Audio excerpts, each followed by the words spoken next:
Abre tu Biblia en Romanos capítulo 15 y vamos a comenzar poniendo este tiempo en manos de nuestro Señor. ¿Les parece? Señor, te damos gracias por tu palabra. Gracias porque nos permites venir a ella, Señor.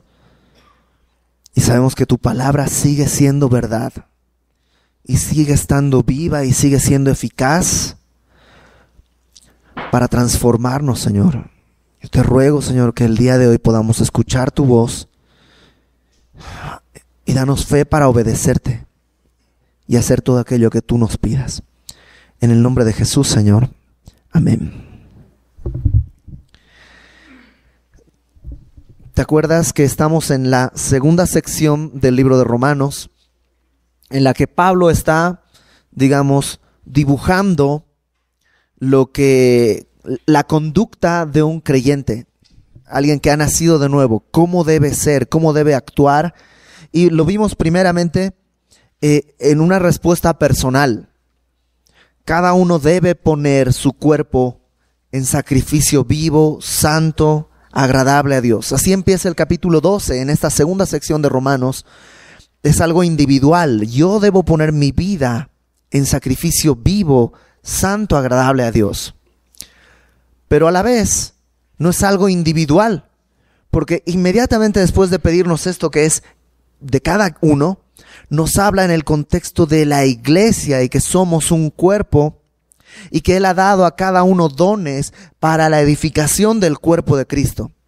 ¿Y te acuerdas? Vimos cómo cada uno ha sido equipado con un cierto don, pero no es un don para vanagloriarse, sino para la edificación del cuerpo de Cristo. Y hablamos de la conducta en la iglesia, ¿no? Que estamos para edificarnos. Luego habló de autoridades y la sociedad, cómo debemos comportarnos en la sociedad. ¿Y te acuerdas? Sométanse toda persona a las autoridades superiores, porque no hay autoridad sino de parte de Dios, y las que hay por Dios han sido establecidas. Y la semana pasada comenzamos a ver, el día de hoy vamos a terminar esta sección en la que Pablo habla, pues como iglesia somos distintos. Y hay de todo en la iglesia. Hay personas con mucho dinero, hay personas con poco dinero, hay personas con gustos muy refinados en música, muy intelectuales. Y hay personas que son, de música más popular. Y es lo increíble, porque la salvación ni el crecimiento en Cristo tiene nada que ver con ninguna de esas cosas. Una persona que es intelectualmente preparada, tiene 25 doctorados y todo lo que tú quieras, puede espiritualmente ser un bebé, mientras que alguien que apenas cursó la primaria, o a lo mejor ni la primaria, solo aprendió a leer, y eso para poder leer su Biblia, tener una sabiduría elevada, porque la sabiduría que viene del cielo es distinta a la que está en la tierra. Y también hablamos no solo de esto, de la distinta, la variopinta, ¿no? Característica de los creyentes, sino que además en el desarrollo, en nuestra fe, hay algunos que son más fuertes que otros, hay algunos que son más débiles. Y Pablo, la semana pasada, nos explicaba cómo los fuertes no son necesariamente, porque es nuestra primera idea, ¿no? Que el fuerte en Cristo, el fuerte en la fe, es aquel que puede vivir sin televisión, porque ahí pasan puras cosas malas, nunca va al cine, no escucha música del mundo, nada que ver, ¿cómo crees? Y podría ser que creyéramos que el fuerte en la fe es ese, pero Pablo nos explica que ese es el débil en la fe. El fuerte es en la fe es aquel que puede comer de todo. No estoy hablando de pecado. Estamos hablando de cosas que no son esenciales en la salvación. La pregunta clásica, ¿los cristianos pueden bailar? Siempre me preguntan eso. Y la respuesta es, pues algunos sí, otros no. Y te puedes dar cuenta al instante quién puede y quién no. Pero ¿es pecado bailar? Y tú vas a encontrar iglesias en las que te dicen, sí, es pecado, eso está mal, es del diablo. ¿Y sabes qué? Está bien, son débiles en la fe, de acuerdo a lo que Pablo está explicando. Necesitan digamos, como limitar su campo.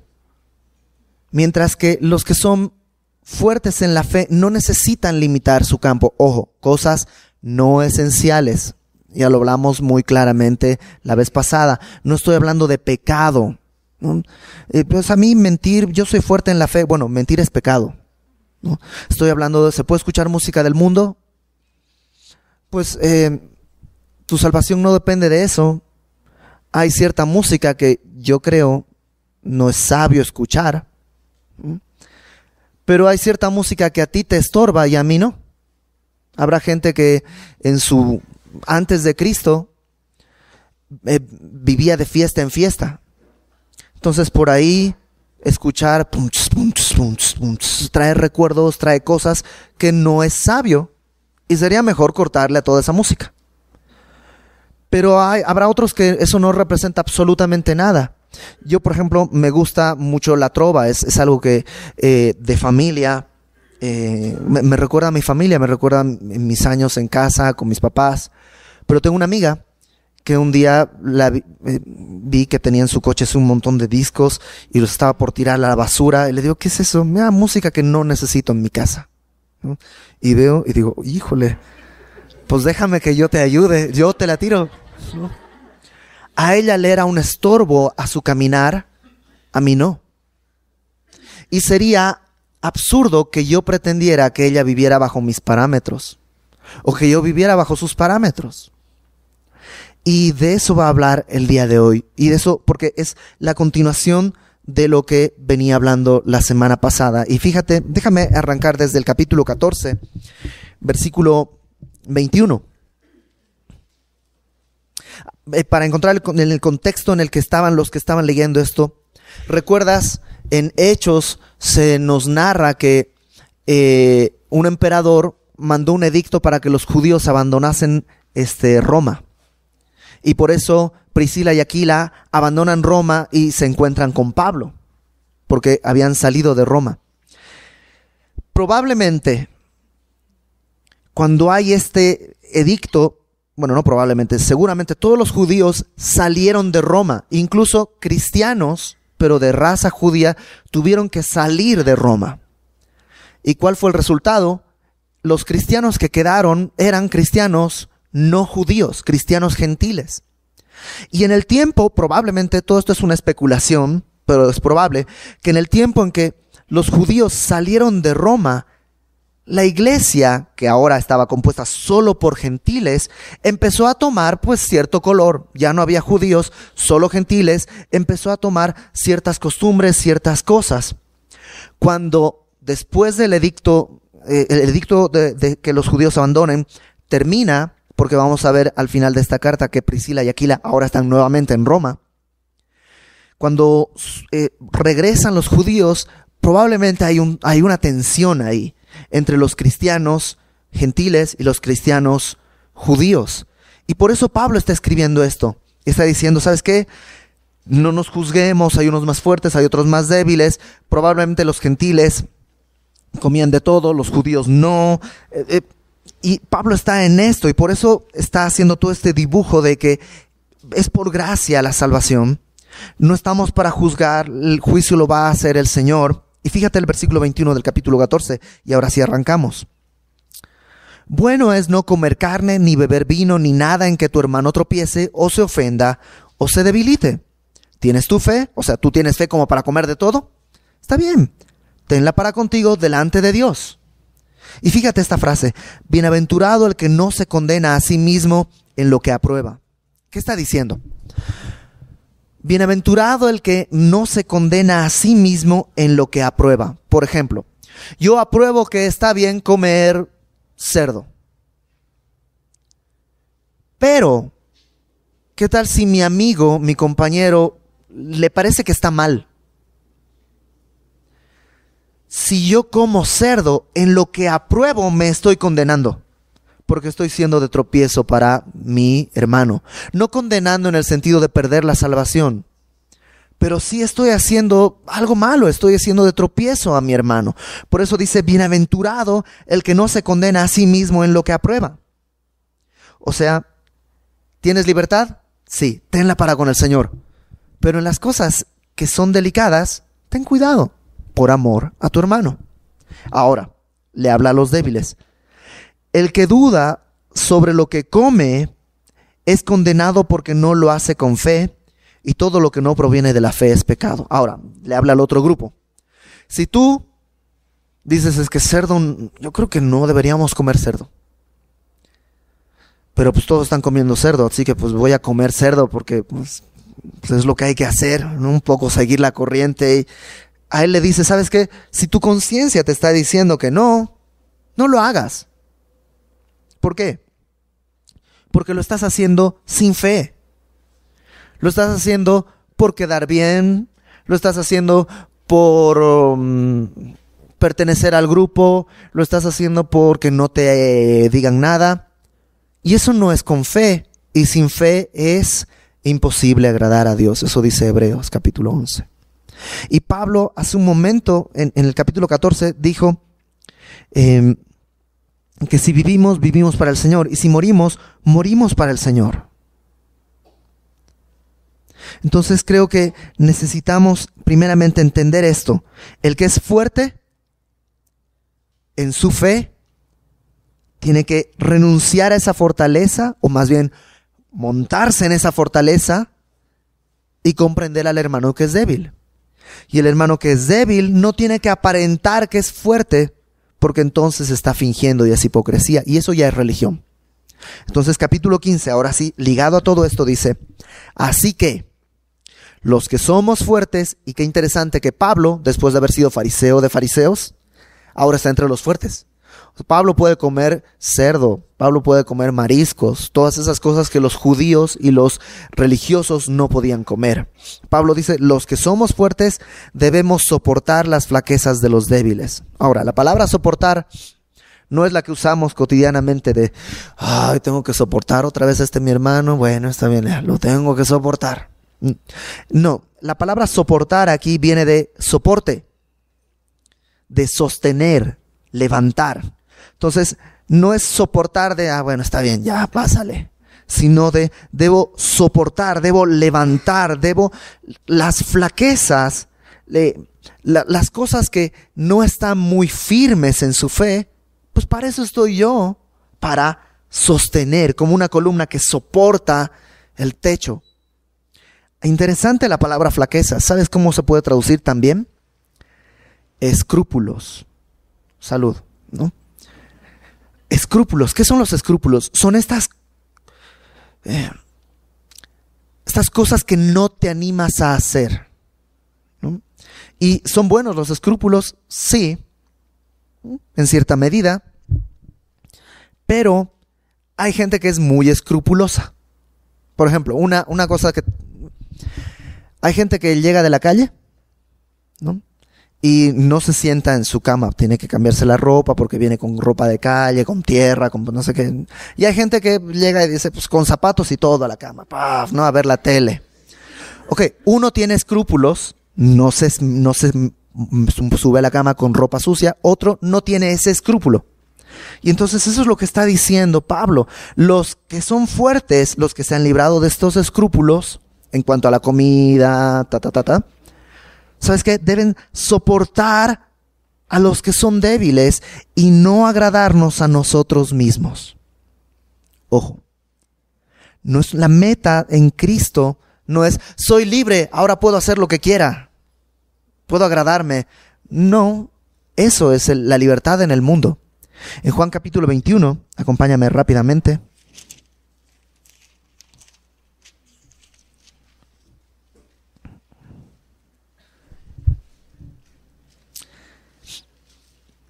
Versículo 18, Juan 21, 18.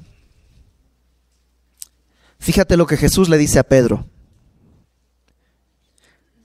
Jesús le dice a Pedro, de cierto te digo, cuando eras más joven te ceñías e ibas donde querías, mas cuando ya seas viejo, extenderás tus manos y te ceñirá otro y te llevará donde no quieras.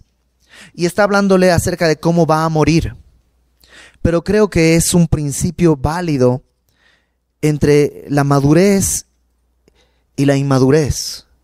Cuando eras joven, cuando eras inmaduro, pues hacías lo que querías, te ceñías, ibas donde querías, y eso es un poco si te das cuenta, está al revés de lo que el mundo dice. El mundo dice, cuando eres joven, tienes que hacer lo que te dicen, pero cuando seas grande vas a poder hacer lo que quieras. Quiero cumplir 18 para poder hacer ya con mi vida lo que quiera. Esa es la mentalidad del mundo.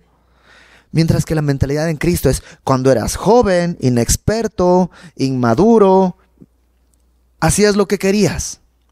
Pero cuando seas grande, cuando madures, cuando cumplas 18 espiritualmente, entonces ya no vas a hacer lo que quieres. Ya no vives para ti, ya vives para el Señor. Y eso está diciendo acá en Romanos 15. Los que somos fuertes debemos soportar las flaquezas de los débiles y no agradarnos a nosotros mismos. Versículo 2. Cada uno de nosotros agrade a su prójimo en lo que es bueno para edificación. Y esto también es importante. No se trata de agradar a mi prójimo porque sí, sino agradarle en lo que es bueno para edificación. ¿Para edificación de quién? De él, de mi prójimo, no centrado en mí. Entonces, no se trata de agradar por agradar.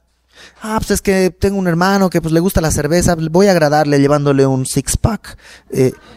Porque generalmente esas cosas son las que hacemos para ponerle lazo a alguien y después poder cobrar el favor. Y tú te das cuenta cuando estás agradando a los demás para edificar o estás agradando a los demás para previsión tuya. Porque sabes que vas a necesitar de esa persona o un favor de esa persona. Y la Biblia me dice, ¿sabes qué? No te enfoques en ti, no te agrades a ti. Agrada a tu prójimo en lo que es bueno para edificación. Y tú dirás, ¿por qué? ¿Por qué no puedo pensar en mí? ¿Por qué tengo que estar pensando en los demás? Bueno, versículo 3. Porque ni aun Cristo se agradó a sí mismo. ¿Te parece un buen ejemplo? ¿Tú crees que Cristo sería digno de agradarse? Él es perfecto. Él es absolutamente santo. Pero no se agradó a sí mismo. No buscó su voluntad. De hecho, ¿te acuerdas? En Getsemaní, ¿qué es lo que dice Jesús? Padre, si puedes, pasa de mí esta copa, pero no se haga tu voluntad. No se haga mi voluntad, sino la tuya. Y se sujetó a la voluntad del Padre. Entonces pone a Cristo como ejemplo, Padre. Pero no solo en eso, fíjate. Ni aun Cristo se agradó a sí mismo. Antes bien, como está escrito, los vituperios, esto es burlas o insultos, los vituperios de los que te vituperaban cayeron sobre mí. ¿A qué se refiere esta frase? Porque parece como que no tiene nada que ver con el contexto. Yo creo que hay dos posibilidades. Número 1, Cristo soportó vituperios por hacer lo correcto. Y en dos sentidos.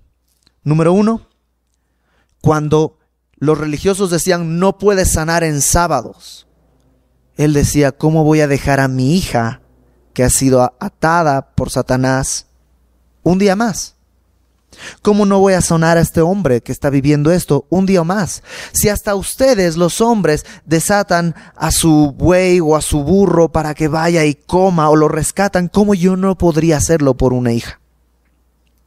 Entonces, soportó insultos por hacer lo correcto, ir en contra de lo religioso. Pero, cuando llegó el momento y le dijeron, ¿qué? ¿Tu maestro no paga impuestos? Y Pedro dice, sí, claro que sí. Y luego va con Jesús, oye Jesús, ¿cómo ves? Y Jesús le dice, ¿de quién se cobran los impuestos? ¿De los extranjeros o de los hijos? Bueno, para que no se hagan problemas, por amor a ellos, ve y pesca y le encontrarás y todo esto, y paga el impuesto.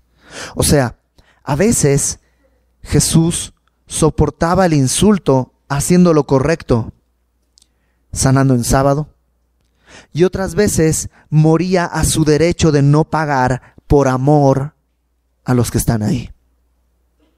Y Cristo está puesto como ejemplo, y creo que ese es un primer ejemplo. Los vituperios de los que, aún Cristo hizo esto. Pero creo que también tiene otra arista para poder entender que a lo mejor Pablo está diciendo, Cristo soportó todo por amor a nosotros. ¿Y no puedes dejar de comer por amor a tu hermano? Cristo soportó todo por amor a nosotros. ¿Y no puedes dejar de hacer eso por amor a tu hermano? Sé que tienes la libertad. Pero ¿no tenía Cristo la libertad de en el monte de la transfiguración, cuando su cuerpo despliega toda su gloria, decir, pues ya estoy glorificado, me voy al cielo? Ya estaba incluso en alto. ¿No podía haberse ido? Sí, pero renunció a su libertad para soportar estos vituperios. Y déjame leerlo desde el versículo 2. Cada uno de nosotros agrade a su prójimo en lo que es bueno para edificación, porque ni aun Cristo se agradó a sí mismo. Antes bien, como está escrito, los vituperios de los que te vituperaron cayeron sobre mí. Porque las cosas que se escribieron antes, y está hablando de la ley, está hablando del Antiguo Testamento, para nuestra enseñanza se escribieron, a fin de que por la paciencia y la consolación de las Escrituras tengamos esperanza. O sea, ¿cómo puedo yo soportar las flaquezas de mi hermano? Y Pablo me dice, con las Escrituras, con la palabra. Porque las cosas que se escribieron ahí, se escribieron para enseñarnos, para que por la paciencia y la consolación tengamos esperanza. Cuando tienes hermanos que pues viven distinto a lo que tú estás acostumbrado a vivir, ¿qué necesitas? Paciencia. ¿Y de dónde vas a sacar la paciencia? De las Escrituras. Eso es amor. Y viene en detalles chiquititos. Por ejemplo, te confieso algo. Yo siento como que me ponen una granada en el estómago y la explotan, y luego me golpean con un martillo y me arrastran por la calle y me ponen Arjona todo el día. O sea, todo eso, siento ese dolor cuando alguien hace ruidos con el café o con la sopa. Así. Me pasa todo eso, ¿no? Soy yo. Ahora, yo puedo decir, es de mala educación. O puedo morir, porque no tiene sentido comparado con lo que Cristo hizo. No tiene sentido hacer ni siquiera un comentario al respecto, porque ¿no es más importante el amor? ¿No es más importante el privilegio de que alguien se tome un café conmigo? ¿Por qué tendría alguien que tomarse un café conmigo? ¿Por qué alguien tendría que acompañarme a comer? ¿Y no es más lógico morir a mí? ¿La salvación depende de eso? En el cielo vamos a llegar, Dios te va a poner un plato de sopa, a ver, tómale, si sorbes vas al infierno. ¿No? Es absurdo. Pero con esos detalles, familias pelean, hermanos en Cristo pelean. Y yo te puse un detalle probablemente que es muy chiquitito, pero tú examina tu vida. Cosas así son las que empiezan a minar la relación entre nosotros. ¿Y sabes qué? Si necesitas paciencia, busca las Escrituras. Las Escrituras te pueden dar paciencia para aguantar, consolación mientras aguantas, y esperanza de que algún día va a pasar. Y eso es lo que necesitamos. Versículo 5. Pero el Dios de la paciencia y de la consolación os dé entre vosotros un mismo sentir según Cristo Jesús, para que unánimes a una voz glorifiquéis al Dios y Padre de nuestro Señor Jesucristo. O sea, para esto es todo lo que está hablando Pablo, para que podamos en unanimidad. Y ya lo hemos dicho, unanimidad no es uniformidad.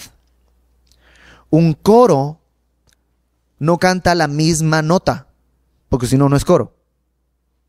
Un coro canta distintas notas, a veces distinta letra, en distinta rítmica, y eso es lo que hace que suene hermoso el coro. Si todos cantaran lo mismo, no tiene chiste. Pero eso es que están cantando algo en unanimidad, pero no en uniformidad. Y eso es lo que tú y yo tenemos que conseguir en la iglesia, en el cuerpo de Cristo. Unanimidad. Y como te dije, hay quien sorbe el café, hay quien se lo toma caliente, hay quien se lo toma frío, hay quien no le gusta el café, incluso hay gente que no le gusta la Coca-Cola. Y está bien, es bienvenida igual al reino de Dios. Y tenemos toda esta diversidad para que en unanimidad, a una voz, glorifiquemos al Dios y Padre de nuestro Señor Jesucristo. Si todos fuéramos iguales, no tiene sentido. Dios muestra su gloria en esta cantidad de diferencias que tenemos. Verso 7. Por tanto, una vez entendido todo eso, por tanto, ¿qué dice? Recibíos los unos a los otros. O sea, no dice sean indiferentes. Bueno, pues ya, yo no me meto contigo, tú no te metes conmigo. No. Recíbanse los unos a los otros, como también Cristo nos recibió para gloria de Dios. ¿Alguno de nosotros era como Cristo para que Él nos recibiera? No.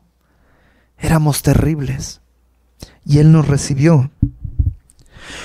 Verso 8. Pues os digo que Cristo Jesús vino a ser siervo de la circuncisión para mostrar la verdad de Dios.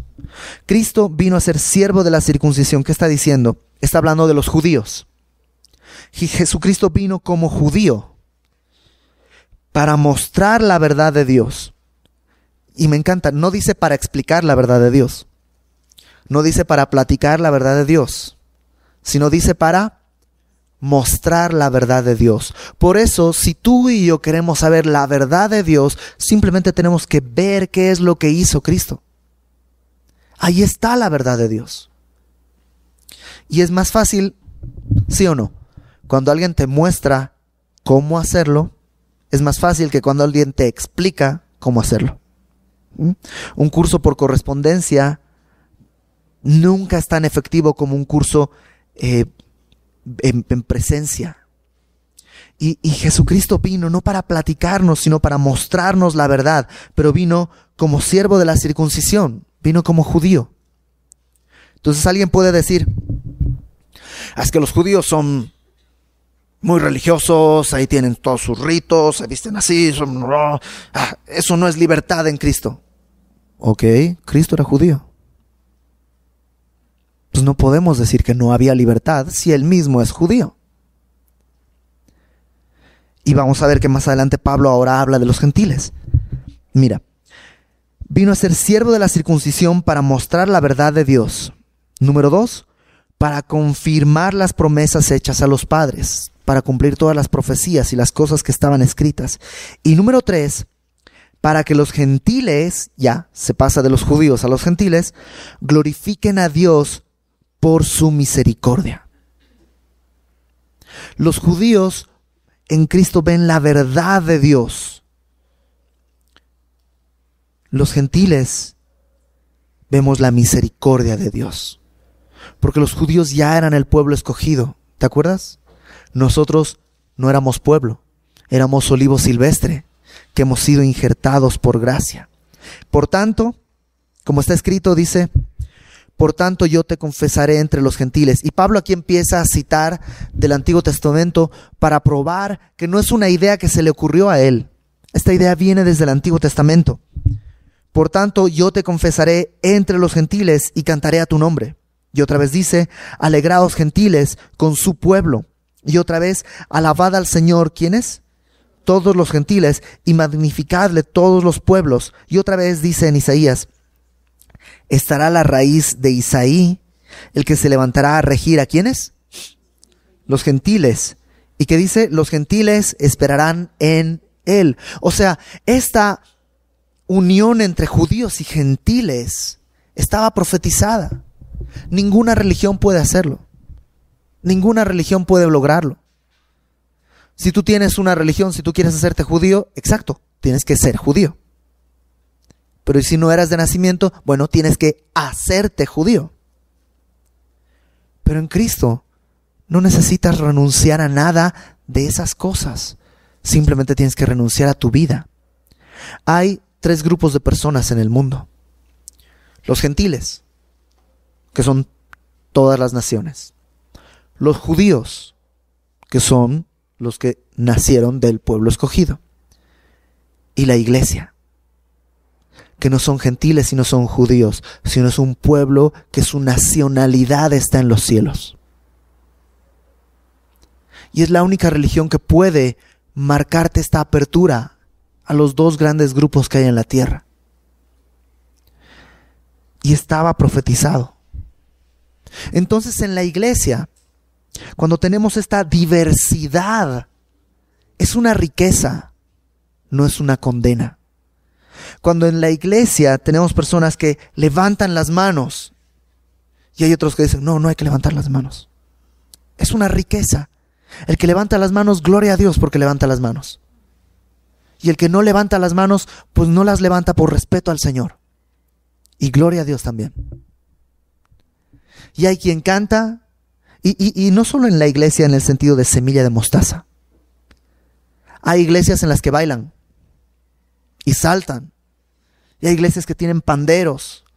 Y hay iglesias que están de traje y no se mueven y no aplauden. Y hay iglesias que tienen luces y tienen toda una banda tocando ahí. Y hay iglesias que es solo un piano y un coro. ¿Quién está mal? Yo no lo voy a definir. Yo tengo que recibir a todos mis hermanos. ¿Por qué? Dios es el juez. Y en esta diversidad hay riqueza. Probablemente en alguna de esas otras iglesias yo no hubiera entrado, no hubiera ido nunca. Tenía que haber una iglesia como Semilla para que yo cupiera. Y hay gente que no cabe en Semilla, que le es demasiado liberal o demasiado conservadora. Y Dios proveyó para cada quien un lugar donde puede reunirse. Entonces, no estamos para dividir, sino para unificar. Verso 13. Y el Dios de esperanza os llene de todo gozo y paz al creer, para que abundéis en esperanza por el poder del Espíritu Santo. Y me encanta porque nada de esto es posible sin el poder del Espíritu Santo. Entonces necesitamos pedirlo. Una de las características de la iglesia primitiva era que se amaban unos a otros. No entendían mucho de doctrina. De hecho, incluso no tenían la Biblia en sus casas. Muchos de ellos ni sabían leer. Pero se amaban unos a otros. El día de hoy, tristemente, en la iglesia cristiana, lo que hacemos es dividirnos.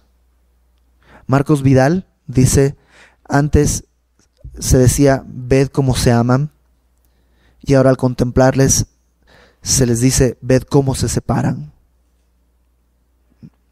Y creo que tenemos que aprender a eso. No estoy diciendo que tenemos que hacernos como las iglesias bautistas de traje o como las pentecostales. No. Nosotros tenemos que ser como somos, como Semilla. Pero no podemos despreciar las otras manifestaciones de la gracia de Dios, porque sigue siendo gracia y sigue siendo Dios. Vamos a orar. Gracias, Señor, por habernos recibido y no, Señor, aniquilar nuestra individualidad, sino rescatarla para ti. Gracias, Padre, porque no tenemos que imitar a nadie, sino ser transformados por ti a tu imagen. Señor, yo te ruego que semilla de mostaza, sea caracterizada por amar.